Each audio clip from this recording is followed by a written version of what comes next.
Can you understand English when it's slow, but get lost when natives speak fast? In today's lesson, you'll learn why fast English sounds confusing and how linking, Schwa, and contractions really work. Train your ear the smart way and finally understand real spoken English. Let's dive in. Let me guess. You can understand English speakers perfectly well when they talk at this speed. However, when it's harder to understand them, let me help. Good morning, good afternoon, and good evening. Welcome to Audiobook English Stories. Before we start this video, be sure to subscribe because we make new videos all the time, and I don't want you to miss any. So, with that said, let's get on with the video. Okay, let's really learn how to understand English native speakers. I have some tips that will help you. Okay, tip number 1. I bet you can understand this person. People often ask me why I'm so interested in the mental health of children and young people. And the answer is quite simple, because I think that every child should have the best possible start in life. And I'm pretty sure you will find it much harder to understand this person. I know other girls in relationships let these things slide. And, let their boyfriends text every Tom, Dick, and Harry. Let's try another example. Can you understand this person? The goal, the objective of economic policy should be collective well-being. How happy and healthy a population is. Not just how wealthy a population is. I'm just guessing. But I think you can understand that person pretty well. But what about this person? That thing? I've not been able to sit back and enjoy it because you're always on the move to the next thing. And on the move to the next thing, I think that's why. During lockdown, I really struggled as well. Because it was like on to the next thing. And there is no next thing now. Because we're all in much harder. Let's figure out why. I gave you 4 examples there. 2 of them were quite easy to understand. And 2 of them were more of a challenge. The 2 examples that were easier to understand, they were talking in a public setting. They had something that was prepared. They had a script or a speech written. And they were presenting to a large group of people. The other 2 examples featured much younger speakers, using a dialect that maybe you are not familiar with. They were speaking in a setting where nothing was planned. Nothing was prepared. And they were just talking to 1, maybe 2, people in quite an intimate setting. So, my first tip is diversify your listening practice. Stop watching TED Talks. Stop watching members of the royal family. TED Talks are great. I love TED Talks. But they are presenting. They have written a script.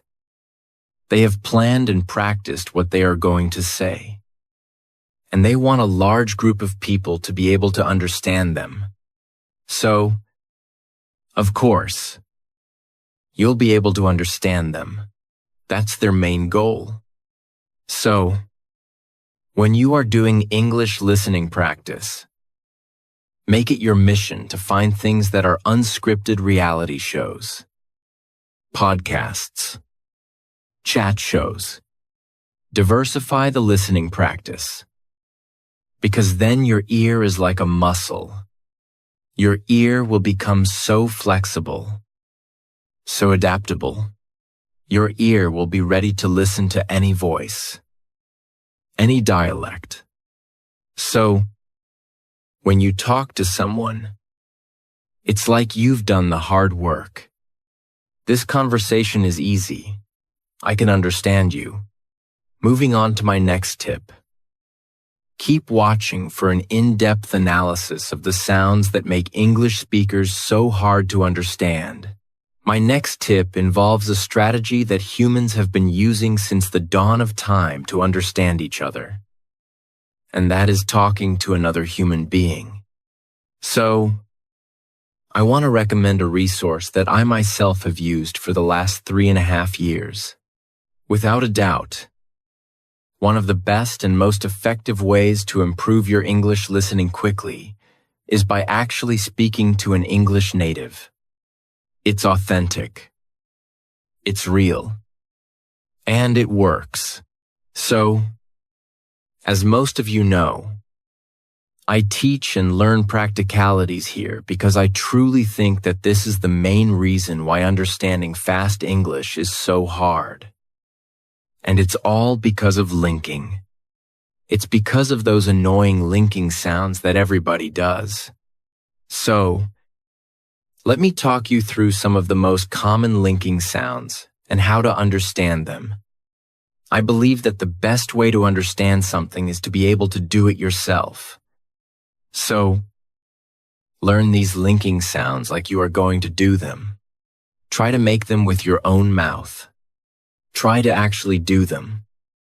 Because if you understand the mechanics of how you make the linking sounds, it will sound a lot less alien when you hear someone else doing those linking sounds.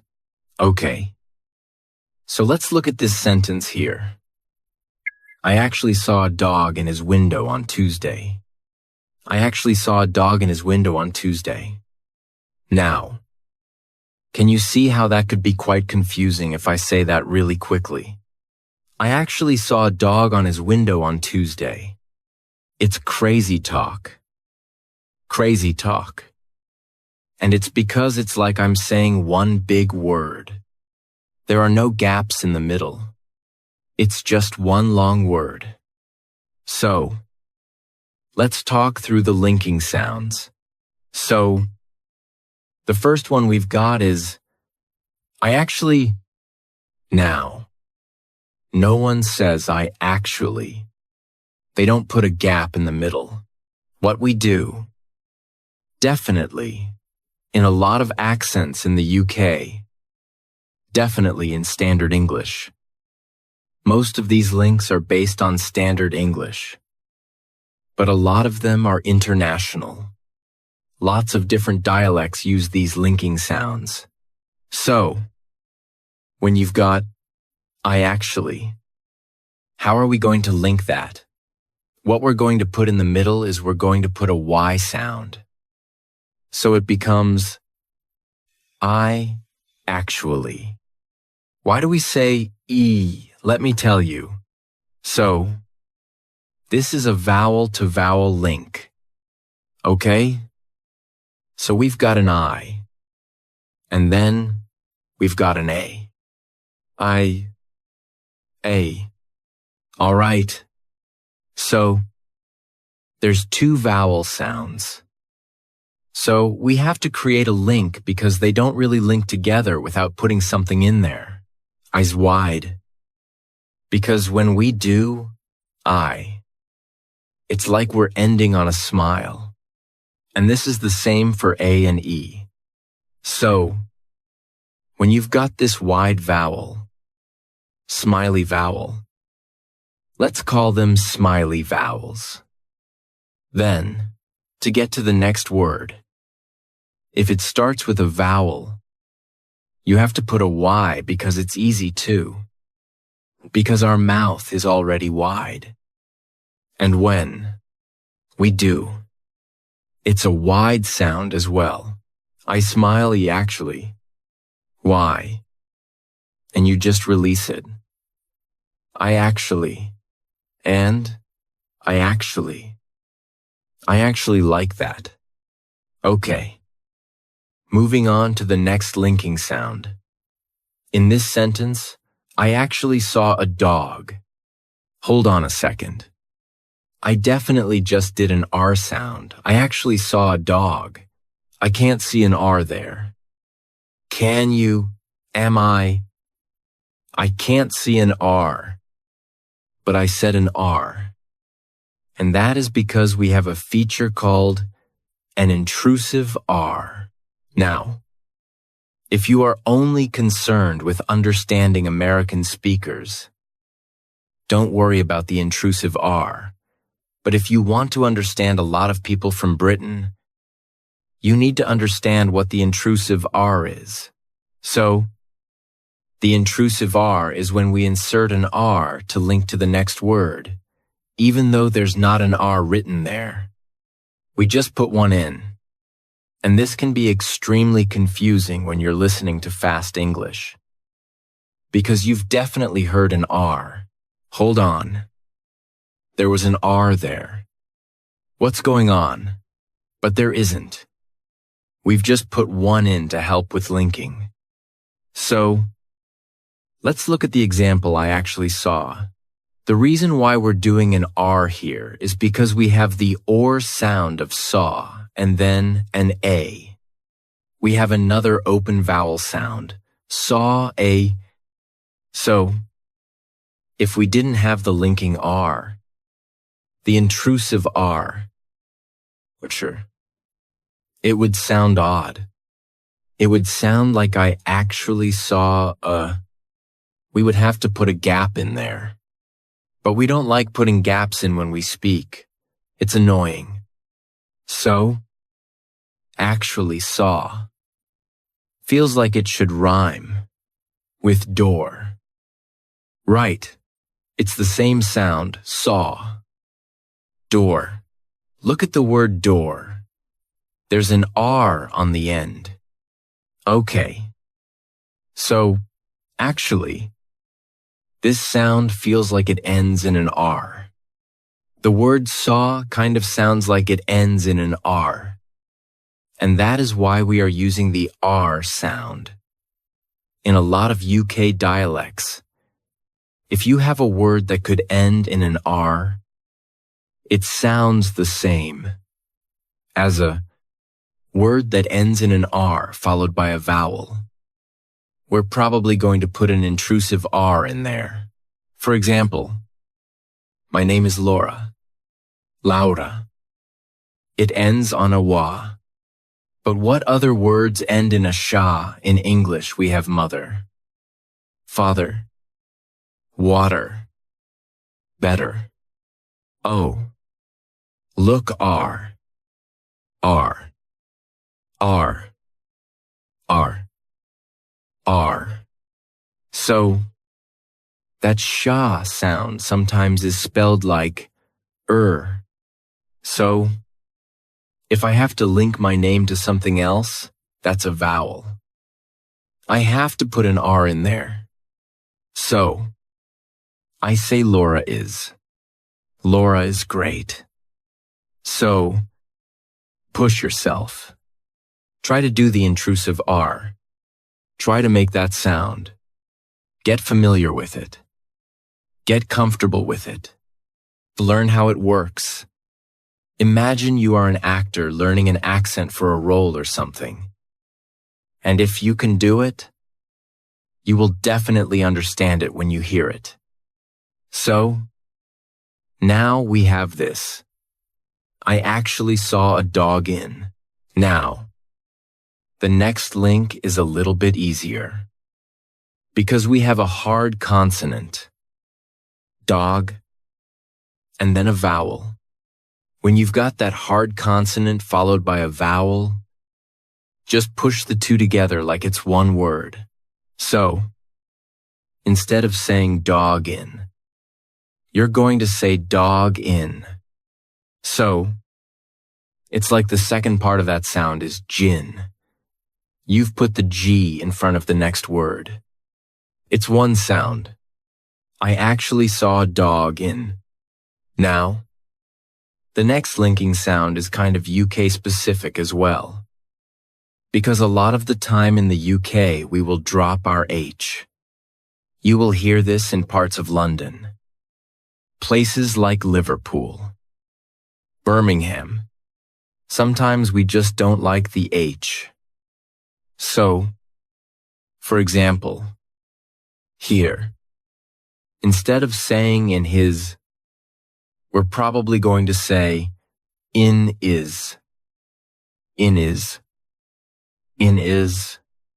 We've taken away that H completely, and we've made it into one word. I actually saw a dog in his. We just smush everything together. Everything's just connected. I actually saw a dog in his window on Tuesday, didn't stop once. So, how can you practice this? How can you learn how to do this?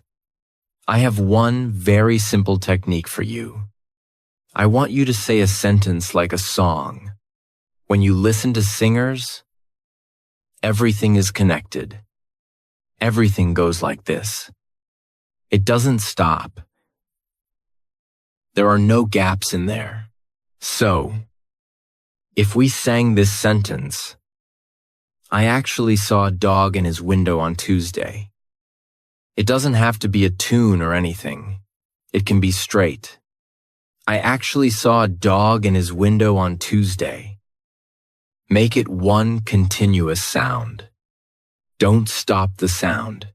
So, practice speaking in songs.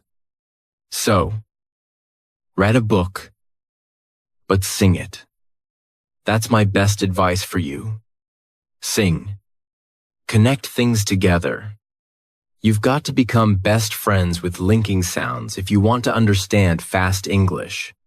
Okay. Moving on to my next tip. If you want to understand fast spoken English, especially with speakers from the UK, you have to be prepared for the Schwa. Okay. The Schwa is everywhere. It's the most common vowel sound in British English. It happens all the time.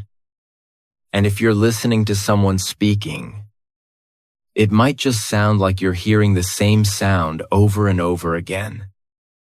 And it can be very hard to differentiate. Okay. So that was a Schwa. But it's an O. That was a Schwa.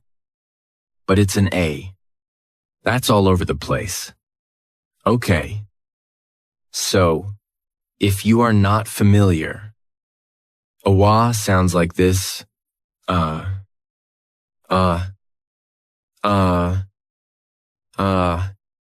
It's not a very cheery sound. It's not very happy. It's pretty miserable,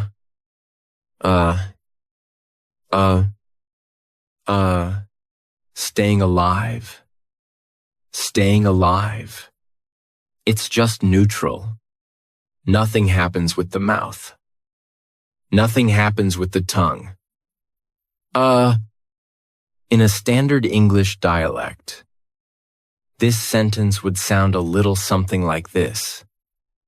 I was a doctor for 2 years, a teacher for 4 years, and then an administrator, because I love change.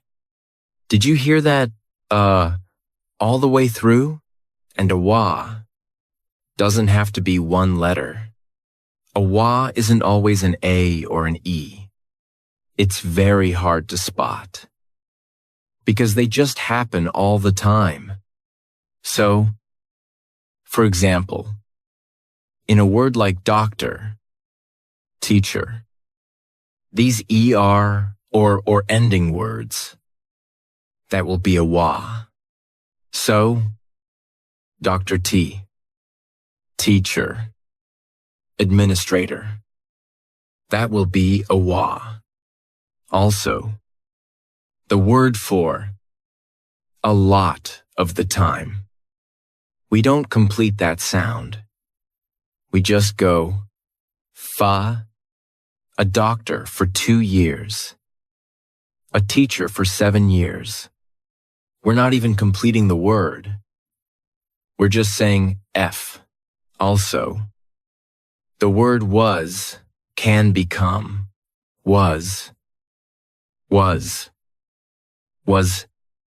W. I was a doctor. I was a doctor for 2 years. I was a doctor for 2 years. a teacher for 7 years, and an administrator. An administrator. The Schwa just takes over. So, you have to be prepared to hear it. And you have to know when to do it and how to do it. So, do some research. Practice. Become. Like I said, like an actor who's learning an accent. Become fascinated by the sounds if you are not interested in the sounds that English speakers are making. You'll never understand them when they speak quickly, because you're not curious about the sounds. Okay. Moving on to my next tip. So, my next piece of advice for you is stop listening for sentences. Stop waiting for the sentence to have a nice end. Stop waiting for the thought to be completed. We don't speak in sentences. Listen to your own native language. Or listen to how you speak with people. It's very rare that we have clean sentences that have a lovely beginning, middle, and an end. It's not the same as writing. We get distracted. We say the start of a sentence, and then we forget. And then we say something else. So, if you have a target dialect that you are trying to understand, let's say you really want to understand. Irish English. You're moving to Dublin, and you want to understand the Irish dialect. And you want to know how to understand fast Irish speakers. Then learn because some people go some people go ah, some people go m, some people go m. Figure out what that sound is, because you don't want the hesitation sound to confuse you. And try to follow physical cues. If you can, pay attention to the person's face and their jest. Try to follow their thoughts. Don't just listen to the words they are saying. Because most of our communication comes from nonverbal communication. So, if I'm talking to you, but I stop and maybe I move on to this thought, you can tell that I stopped this thought and moved on to this thought just by paying attention to my features. So, if you watch podcasts, that's really great.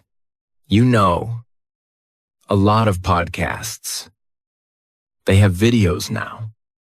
So you can watch the person who is speaking and try to follow their train of thought.